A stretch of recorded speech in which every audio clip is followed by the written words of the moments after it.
Hello, Beaver Lake. I'm Jake Pendergast reporting for Star 24 News.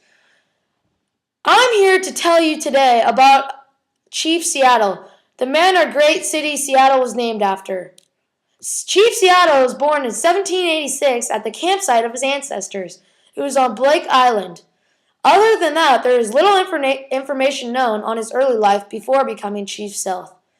His father was the chief of the Squamish Indians called Chief Schwab. The only known photograph taken of Chief Seattle was taken in 1860. Chief Seattle's original name was Schwab also, but it was too hard for the Englishmen to pronounce, so they suggested calling him Sealth or Seattle. He did not want his name to be spoken after he died because it was thought to believe that it would arouse the spirits.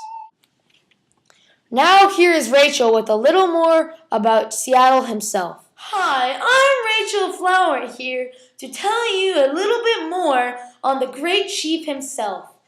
He married well, but his first wife died. But his second wife and him had kids.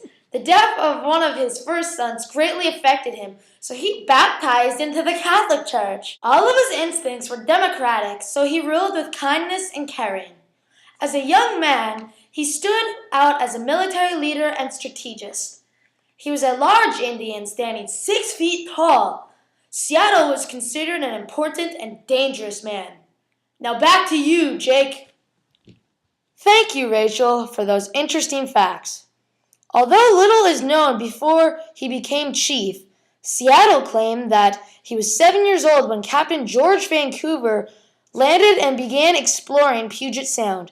Chief Seattle became friends with an Englishman on the ship named David Maynard. He proposed that they name the city after the great chief. Now let's learn a little bit about Chief Sealth's famous speech with Lawrence. Thanks, Jake.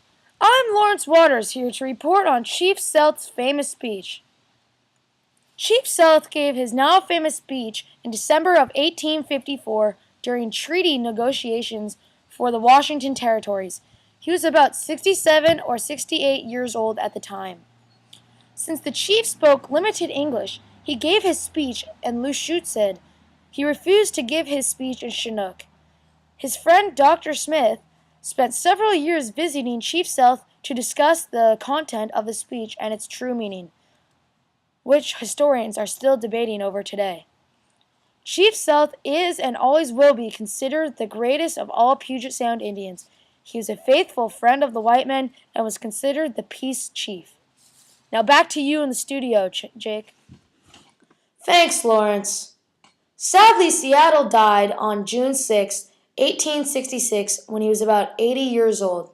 This means he was born a full generation before Chief Joseph was born, though.